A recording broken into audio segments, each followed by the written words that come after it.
Olá pessoal, boa noite. Mais uma vez estou aqui gravando mais um vídeo, para a sequência da nossa série da CNC. E hoje eu quero mostrar para vocês o resultado do primeiro teste que eu fiz com ela.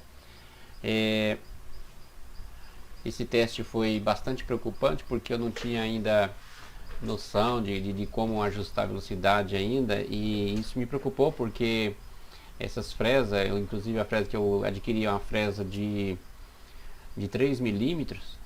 E eu queria fresar um compensado, e essas fresas normalmente eles falam muito que é indicado para MDF, né? Então o MDF ele não tem veia nenhuma, apenas é um pó imprensado, mas o compensado ele é lâminas, né? Tem lâminas de um jeito e de outro, então eu fiquei um tanto preocupado. E eu quero aqui até deixar uma dica, já que essa série é dicas de CNC, então quero deixar mais uma dica para aqueles que também com esse tipo de preocupação. Quando você for ajustar a velocidade ali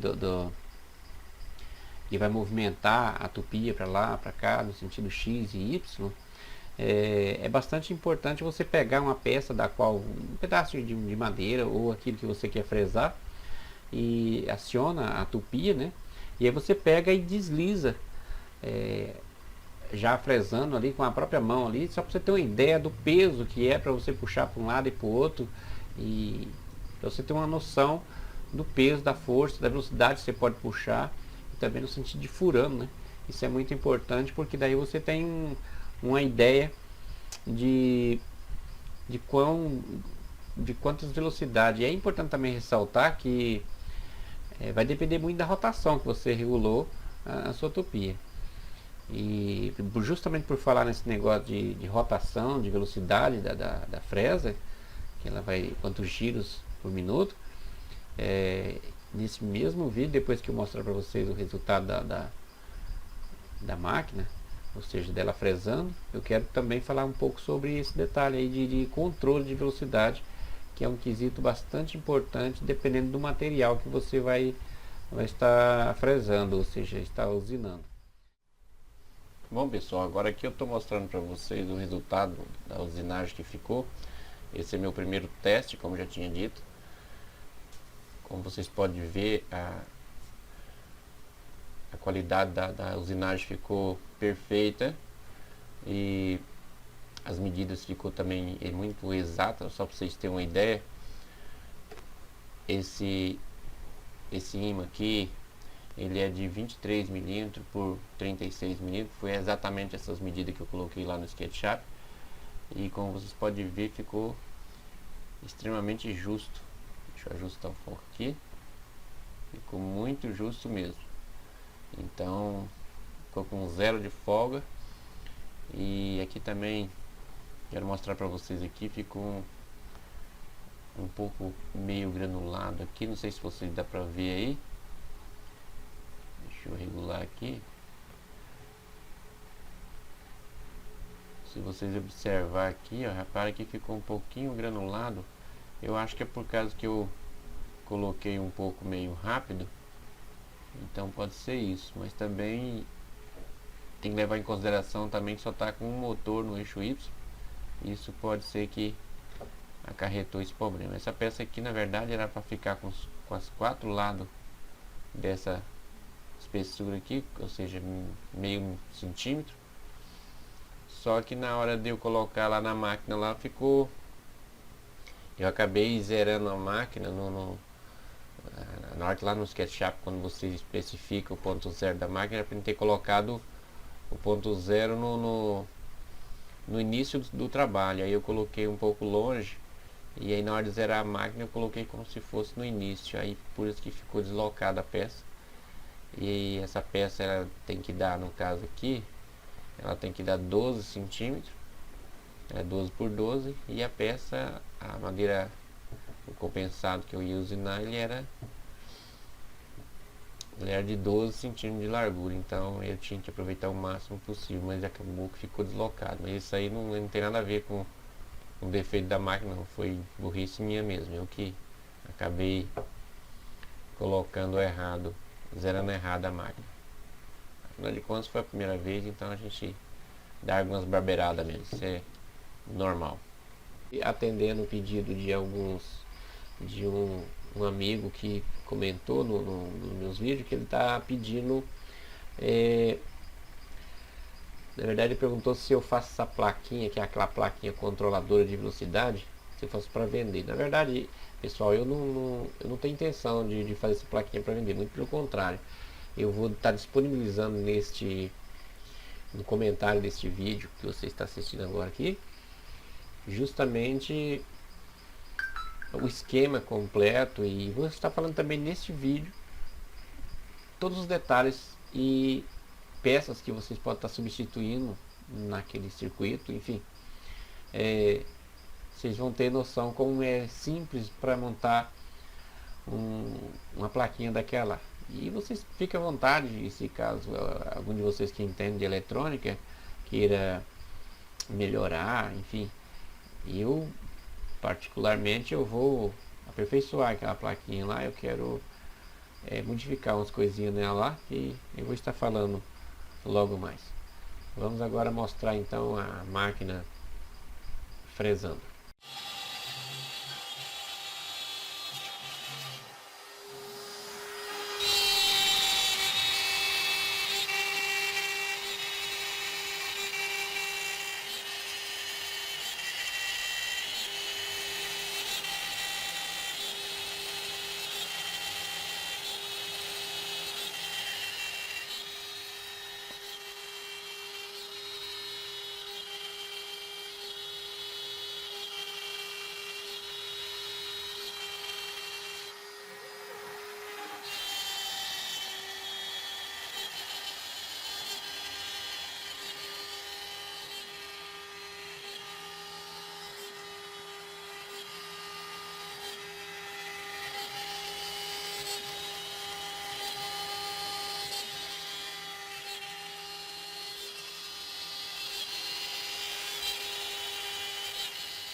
Bom pessoal, como vocês podem ver, eu andei dando uma lambuzada nela de tinta, não ficou muito bem pintado não, se bem que essa parte do tampo aqui acabou faltando a tinta ali, como vocês podem ver, ficam as partes no meio sem pintar. E eu achei legal esse tipo de cor aí, uma cor bem diferente, né, 3 cores eu coloquei. Mas é isso, eu pintei aqui o cabeçote dela aqui de verdinho, uma vez que é para ornar um pouco com essa cor da tupi aqui.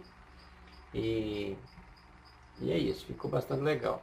Eu vou acrescentar também, pessoal, aqui um filtro. Vou instalar ele bem aqui. Esse filtro é justamente para poder ajudar na filtragem aqui do 110 que vem aqui na tupia. Que esse 110, no momento que a tupia está trabalhando, de vez em quando ela costuma dar alguma interferência. Eu tenho que eliminar isso, porque como disse nos outros vídeos, aqui ficou bastante longo esses cabos que passa aqui pela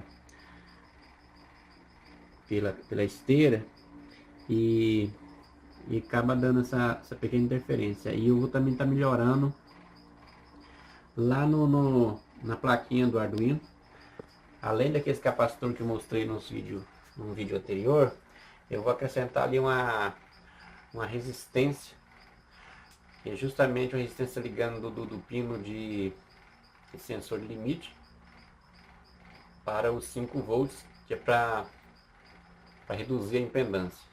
Para os amigos aí que entendem de eletrônica, sabem do que eu estou falando.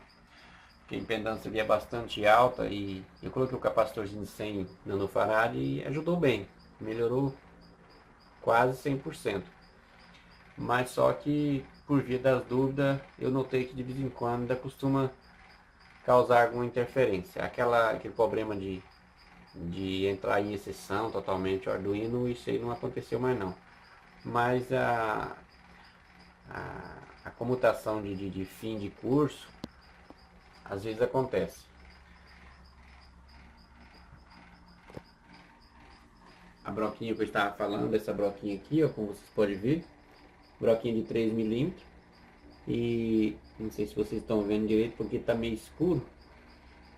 Essa broquinha é muito afiada e o resultado dela trabalhando, como vocês viram, é impressionante. Ela corta como se fosse uma manteiga o compensado. Então eu achei bastante legal. O chato dessa maquininha aqui, como vocês sabem, é a zoada. Inclusive eu até arrependi de não ter comprado logo um espinho, porque essa bichinha faz uma zoada que santo Deus do céu. Uma outra coisa que eu quero melhorar é sobre o provador de altura. Eu vou estar fazendo aqui, deixa eu puxar para cá. Deixa eu desconectar aqui o conector do motor aqui, que é para não correr o risco de eu queimar o autodrive. Bom, como eu ia dizendo, eu tô pensando aqui de colocar, aproveitar esse fio aqui, que eu já deixei ele. Esse fio aqui não, esse aqui é o terra geral, que eu tinha colocado aqui, feito um sistema aqui de provador de altura, mas não ficou bom não, então eu desmanchei. E aí o fiozinho de provador ficou sendo esse aqui. Aí eu vou estar fazendo aqui um sistema de provador e depois que estiver pronto, eu vou estar mostrando para vocês o resultado. Mas só para vocês entenderem, esse fiozinho eu vou descer com ele por aqui. E aqui eu vou colocar um sistema de encaixe para quando a gente quiser desconectar, né? E dentro eu vou colocar tipo uma rodelinha, né? E enfim, para quando a fresa topar nele, em vez de eu ter que estar agarrando com garra jacaré aqui para o contato passar pela própria broca aqui, e daí encostar numa plaquinha de circuito impresso, que não tem visto muitos por aí. Esse procedimento eu não acho muito importante, porque pode ser que dê algum mau contato na broca e acaba se correndo o risco de quebrar a própria broca. Então o sistema que eu quero fazer, eu quero colocar a chavinha de toque embutido dentro de 2 chapas bem protegido de poeira, de forma que quando a fresa pressionar, ela vai ser comutada e vai acionar dessa forma o provador, ou seja, aquela entrada do Arduino lá que detecta justamente a altura do material. Assim que eu terminar de fazer esse arranjo aí, eu quero mostrar para vocês verem como é que fica. Mas é isso. A maquininha teve um resultado muito bacana, como vocês viram. Fez uma sujeira aqui, ainda está um pouquinho sujo ainda, porque eu andei aspirando o pó, mas acabou que suja mesmo, e infelizmente não tem como não sujar. Eu vou estar modificando aqui também uma estrutura aqui eu vou colocar essa abraçadeira um pouco mais para cima, e aqui eu vou estar furando, em vez do ar sair por baixo, não sei se vocês conseguem ver, aqui tem algumas vazantes de ar aqui, que essa tupia tem essa desvantagem, ela fica soprando o ar para baixo, e aí sopra o pó que fresa, e aí vira uma baderna.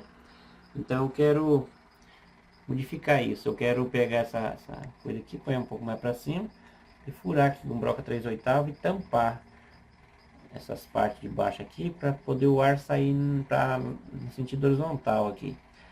E também quero criar uma espécie de uma saia aqui, justamente para evitar o máximo de pó ser espalhado. Uma vez que aqui na minha casa que não tem muito espaço para mim estar trabalhando, então eu tenho que evitar o máximo de pó estar espalhando pela casa. Mas é isso. Como eu disse, ela está praticamente pronta, só está faltando chegar aquele drivezinho que acabei queimando ele. Mas assim que chegar eu vou estar colocando, e aí sim ela vai ficar 100% no jeito de trabalhar mesmo, à vontade. E eu tenho intenção de usinar as próximas peças que eu quero usinar. Eu quero usinar o polietileno de alta densidade. E vamos ver como é que vai se comportar a maquininha. Nos próximos vídeos também eu vou estar desenvolvendo todo o projeto dela, todas as medidas, para poder colocar, disponibilizar para vocês observar como é que foi elaborado. E também nos próximos vídeos eu vou estar disponibilizando também o arquivo no SketchUp para você estar baixando na casa de vocês aí e instalando, ou seja, visualizando no seu próprio computador aí, para vocês terem uma ideia exatamente das medidas com precisão rigorosa. E caso vocês queiram montar um exatamente desse jeito, né? Mas é isso. Vamos agora voltar aqui para o computador, que eu vou mostrar para vocês sobre aquela plaquinha que eu estava falando. Eu vou falar um pouco mais de detalhes dela. Vamos lá para o computador agora.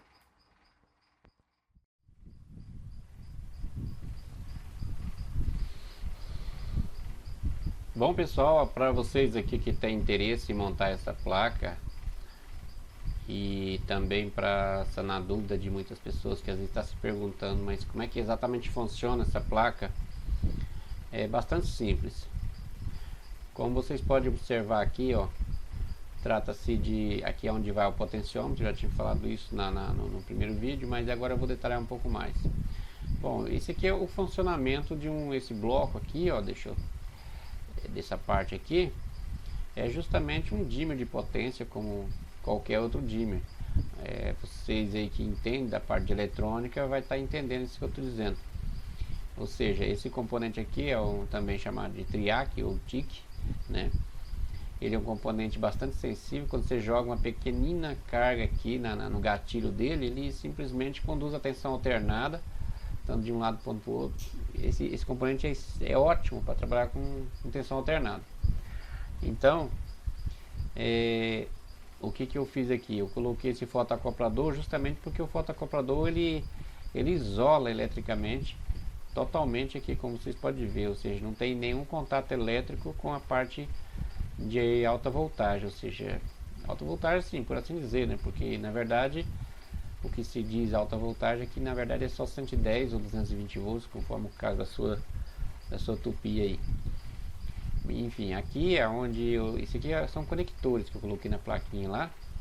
Se a gente vir aqui na parte da plaquinha lá, a gente vai ver que são só apenas conectores. Aqui é onde vai o encaixado da tupia. E aqui no caso é o triac. E aqui é o reguladorzinho dos 5 volts, no caso 9 volts. Aqui coloquei de 9 volts pro cooler. E o cooler de 12, mas eu quis alimentar ele com 9 para poder dar uma vida útil maior para ele, uma vez que ele vai ficar ligado o tempo todo que a máquina é ligada. E são conectores, então é bastante simples de entender isso aqui. Ou seja, esse pino aqui é o pino onde eu vou ligar justamente nesse ponto aqui, pessoal, ó, esse ponto aqui, ó. No meu caso agora eu estou ligando aqui nesse pontinho aqui ou aqui, que esse pino aqui e esse pino aqui da Shield, eles são em curto. Esse é em curto com esse aqui é em curto com esse e esse aqui é em curto com esse. Então se você for ligar, se você reparar aqui, ó, é porque não dá para ver aqui, mas se você pegar sua shield aí e fazer as medições, você vai ver que é em curto aqui, ó. Acho que dá pra ver sim aqui. Daqui pra aqui ela tem uma trilha, então é tudo em curto aqui. Então Z mais, Z menos é em curto, Y mais, Y menos é em curto, e X mais e X menos é em curto. É claro que entre o X, Y e Z, esses não são em curto. Então se você pretende colocar a chavinha de curso na sua máquina, que nem eu coloquei na minha, ou seja, foram 6 chaves de curso, e todos os finais tem chave de curso. Então às vezes você fica pensando, puxa, eu vou ter que trazer para cada um ponto desse um fio. Não é necessário. Então você leva apenas um fio negativo, e aqui todos esses terminais aqui são negativos, e aí você leva um fio positivo aqui no caso do Z+. Só lembrando, pessoal, que para que esse Z+ funcione aqui mesmo, é preciso ir lá no GRBL, lá no código fonte, naquele arquivo config, e tá fazendo aquela modificação, como vários amigos estão ensinando na internet, inclusive eu aprendi com eles. O pessoal lá da eletrônica hoje também, o meu amigo Conrado, ele também fala sobre isso. Enfim, você tem que fazer aquela modificação lá para poder funcionar exatamente quem está aqui na shield, mas se você deixar original, funciona a mesma coisa. A única diferença é que você vai estar acionando a tupi aqui, no caso o PWM vai sair aqui, e aqui vai sair onde vai ser o sensor de Z+, e Z- também, consequentemente, uma vez que é em curto. Enfim, aqui no projetinho que eu fiz aqui, esse ponto aqui, no caso da minha plaquinha, deixa eu voltar aqui de novo. No caso da minha plaquinha eu deixei original, então eu tô colhendo aqui no Z+, não sei se no Z+, no Z-, mas tanto faz, um como o outro, que é onde está saindo o PWM. Como eu tinha dito acho que foi no segundo vídeo, esse PWM ele tem uma frequência bastante alta, e analisando melhor aqui esse projetinho que eu fiz aqui,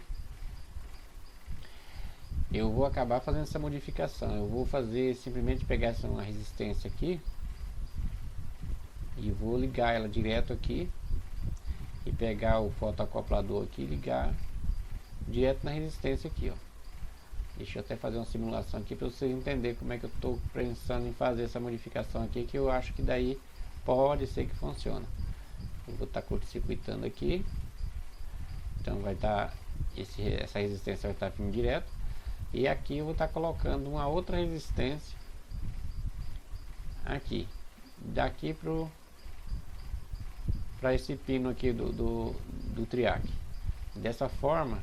E é claro, vou estar anulando esses 3 componentes aqui, vou estar desligando eles, e também o potenciômetro naturalmente, que eu quero fazer um teste rigoroso, ver se realmente esse motivo da frequência alta do GRBL não vai afetar isso. Eu particularmente acredito que 7.8 kHz é uma frequência bastante alta, e isso eu creio que não vai funcionar muito bem. Eu acho assim que tem que ter uma regulagem lá no GRBL para poder realmente você está regulando a velocidade da tupia através do GRBL, ou seja, através do Arduino. Mas um outro detalhe que eu quero ressaltar também, pessoal, é o seguinte: para que você regule a velocidade da sua tupia ou do seu spindle, que seja de uma forma perfeita, é importante que tenha um feedback, ou seja, um retorno. Então estou pensando o seguinte: eu vou montar um circuito microprocessado com um PIC no 16F628A. Ele é um PICzinho bastante pequenininho, então eu vou estar montando com ele, na verdade, um frequencímetro. Para que vai ser esse frequencímetro? Eu vou abrir aquela tupia minha ali, vou ver se eu consigo adaptar um sensor óptico por dentro dela, para mim colher os pulsos do motor. Vocês vão entender o que eu estou dizendo.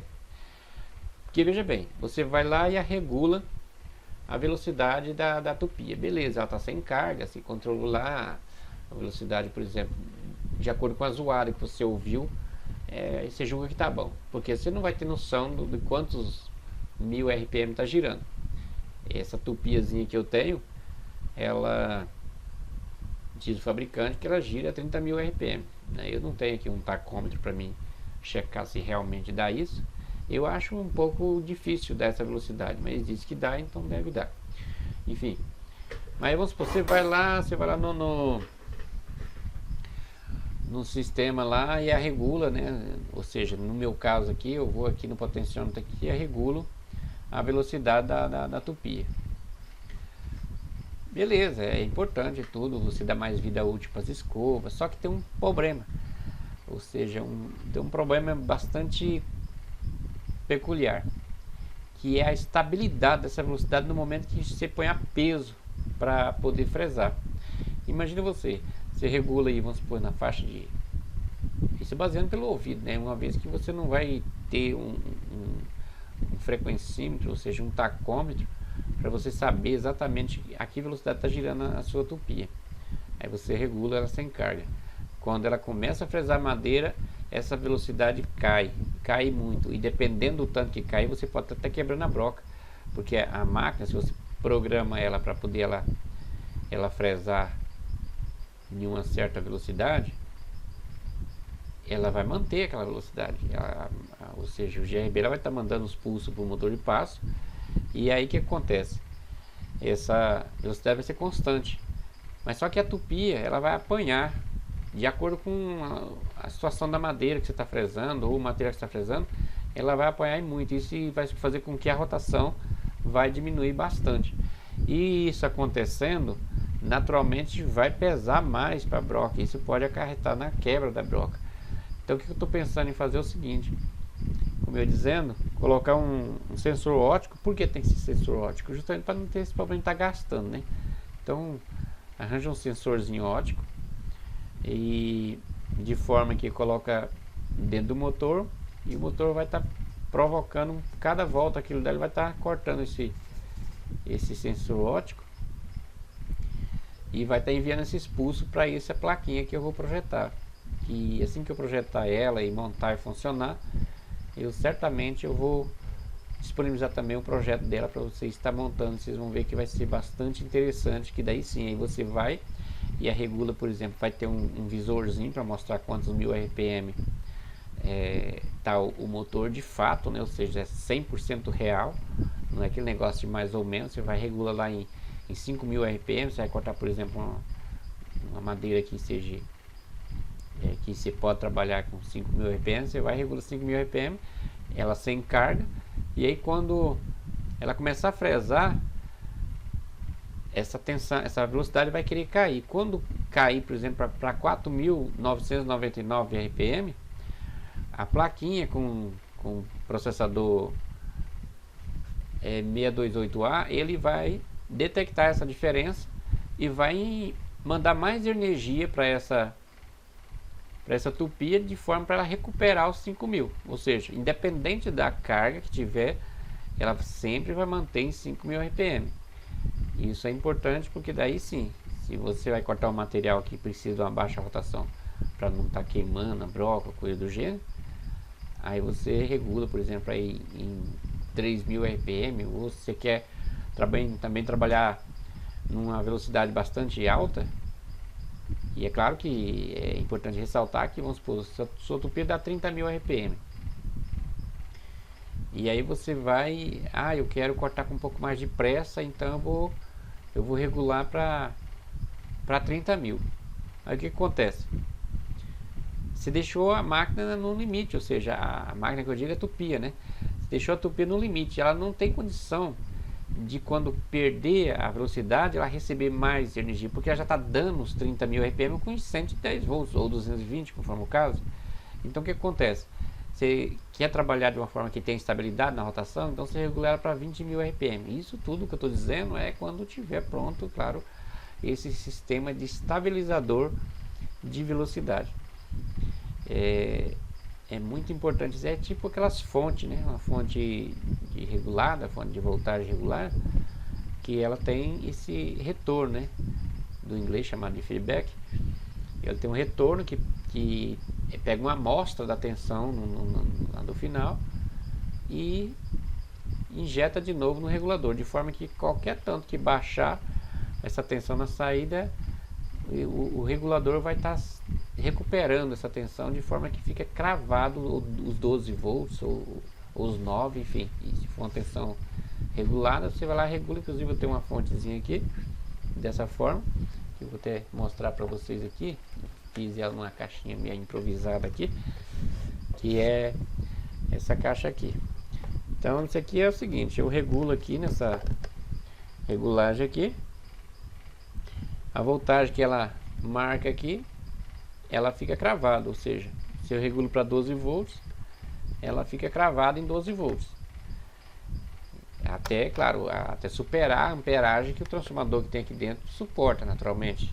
Que se eu coloco esse transformador aqui, ele antes da regulagem, ele dá em torno de 40, 45 volts por aí.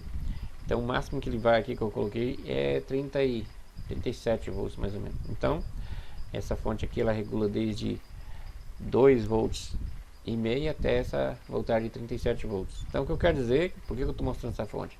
Justamente, por exemplo, quer ver? Eu vou até ligar ela aqui para vocês verem.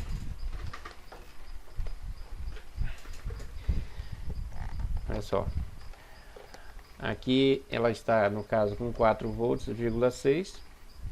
Quando jogar aqui uma carga aqui até 5 amperes, por exemplo, essa voltagem aqui ela continua cravada, não vai descer nem 100 milivolts sequer, né?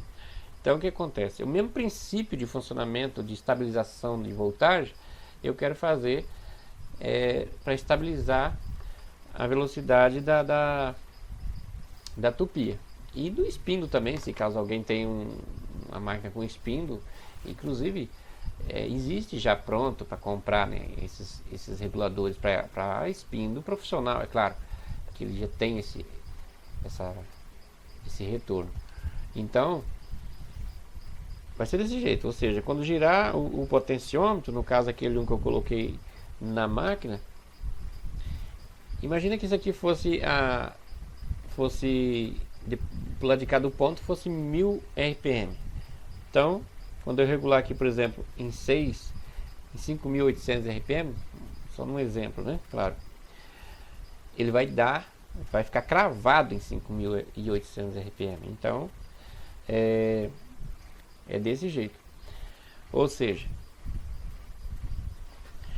dessa forma eu vou estar estabilizando a velocidade da tupia. Como eu disse, existe esse equipamento já para comprar, é claro, mas o preço é bem elevado, então com algumas pecinhas você consegue montar isso aí com muita facilidade. E é claro que no caso de fazer microprocessado, aí envolve um certo programa feito em algum compilador para PIC, mas isso aí é coisa bastante simples, e quando eu fazer, eu vou estar explicando também passo a passo como é que você vai estar desenvolvendo isso. Outra coisa que eu quero falar também é sobre o que eu estava falando agora há pouco, sobre a interferência de fim de curso, que eu coloquei aqueles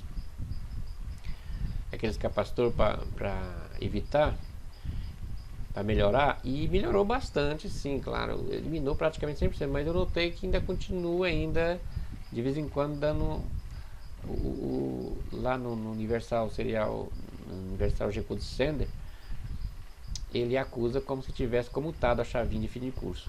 Isso acontece às vezes quando vai acionar a tupia, né? Porque devido ao cabo de 110 volts passar muito próximo ao chicote, ou seja, no mesmo chicote que vem todos os fiozinhos de sensor. Então, não sei se vocês sabem, mas toda vez que vocês ligam uma certa carga no motor, cria um campo magnético ao redor do condutor. E esse campo magnético naturalmente é irradiado, ou seja, ele transpassa a capa do fio naturalmente e acaba gerando um pulso nessas entradas. Mas isso acontece, não é coisa alarmante, é simplesmente porque essas entradas do Arduino é muito sensível mesmo. Eu quero alertar vocês aí que está montando essas CNC caseira. Então fique esperto com isso aí. Eu vou colocar uma esteira para ficar bonitinho, coisa e tal. Beleza, pode colocar, mas eu aconselho vocês colocar tudo fio blindado. E outra, se vocês não for colocar fio blindado, então vocês vão ter que fazer isso que eu vou dizer agora. Ou seja, só que para fazer isso precisa de um certo conhecimento em eletrônica. É um pouco perigoso fazer isso de qualquer maneira, que você pode estar queimando o Arduino. Então você tem que primeiro identificar a voltagem de 5 volts. Eu não tenho bem certeza se quando está em aberto, ou seja, quando a chavinha está aberta aqui nesse ponto dos limites aqui, se dá 5 volts ou é 3,3. Se vocês reparar aqui, ó, tem não sei se dá para ver aqui, mas tem aqui 3,3 e também tem um ponto aqui de 5 volts. Então é preciso primeiro você conferir, ver se em aberto aqui é 5 volts. Se for 5 volts, o que você vai fazer? Você vai estar ligando um resistor, né, do positivo de 5 volts. Esse resistor pode ser em torno de 220 ohms. E aí o que vai acontecer com isso? Você vai estar reduzindo a impedância, ou seja, a sensibilidade de comutação. Vai precisar daí de uma certa amperagem para poder comutar os sensores de limite. Aí aquela interferênciazinha, ou seja, alguma captação de zumbido que tiver da sua máquina, isso aí vai ser tudo eliminado por esse resistor. E é claro, além do resistor, vocês colocam também o capacitor de 100N. E aliás, eu queria dizer para vocês o seguinte: esses fabricantes dessa Shield, eles já deveriam ter pensado nisso, já deveria ter adicionado esses componentes na Shield. Isso seria de suma importância, ou seja, reduziria a impedância, né? Claro, eu acho que eles também não fazem isso porque tem pessoas que preferem colocar o sensor óptico com o sensor de limites de modo óptico. Então, para colocar com o sistema óptico precisa de uma sensibilidade bem maior.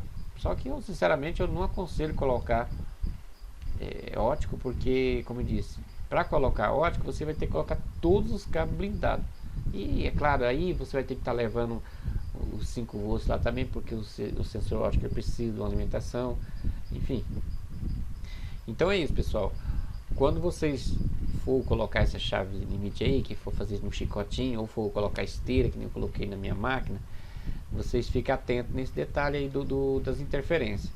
Então, vocês colocam um capacitor de 100N ou 220N também, é até melhor, só que no caso 220N é por questão de tamanho, né? O corpo do capacitor, ele é um pouco grande, e aqui fica um pouco apertado. Quando você encaixa isso aqui no Arduino, fica bem apertadinho lá. Então não é qualquer capacitor, a não ser que você consiga um capacitor CMD, seria ótimo você colocar aqui. Você pode colocar de um pino para o outro aqui, ó, funciona perfeitamente bem. No SMD fica ótimo aqui. Então SMD, para quem não sabe, é aqueles componentezinhos bem pequenininhos, são soldados diretamente na placa. Então ele não tem terminal. Então para quem mexe com eletrônica sabe exatamente o que eu estou dizendo. É um componentezinho que ele deve dar mais ou menos 3 milímetros de comprimento, muito pequenininho mesmo. Então vocês ligam esse capacitor aqui de 220 anos, que é melhor ainda, e também liga aquele resistor desses E+, Y+, e X+, ou menos, tanto faz, né? E para o positivo de 5 ou de 3 volts. Como vocês vão saber se é de 5 ou 3, é que faz aquilo que eu falei. Conecta a placa, essa Shield no Arduino, e vai e mede essa tensão aqui, para ver quantos volts está dando. Se tiver dando 3,3, então vocês vão ligar um resistor daqui para o positivo de 3,3. Se for 5, vocês vão ligar daqui para os 5 volts, que é esse pino aqui, é 5 volts. Está bem pertinho aqui, caso se olha na placa pelo outro lado, é esse pino aqui, ó. Então é só fazer isso e aí sim a impedância vai estar extremamente baixa, e aí vocês podem estar ligando a chavinha de fim de curso sem problema nenhum, que vai funcionar normal. E é isso. Inclusive o drive que queimou meu foi esse aqui, ó. Mas esse aqui já é outro detalhe, aquele detalhe que eu falei para vocês sobre ligar, ficar movimentando a máquina sem carga, né? Ou seja, sem estar a máquina desligada. Então, se vocês reparar, vocês vão ver que produz uma certa energia, como eu disse lá no vídeo anterior sobre esse detalhe aí. Mas então é isso. Bom, pessoal, hoje é só, eu vou ficando por aqui e desde já eu agradeço por vocês terem tido paciência de assistir esse vídeo. Eu creio que para muitos pode ser que não seja de muita valia, mas para aqueles que estão interessados a montar uma CNC, creio que vai fazer a diferença. E não esqueça de dar o seu like aí, isso é muito importante para fortalecer o canal. E quando você estiver no seu Facebook, por favor, compartilhe com o pessoal aí para poder todo mundo estar utilizando essas informações e também para estar ajudando o nosso canal aí. Fique todos com Deus e até o próximo dia, que é o Deus permitir para a gente estar gravando mais vídeo e falando de coisas mais importantes para vocês.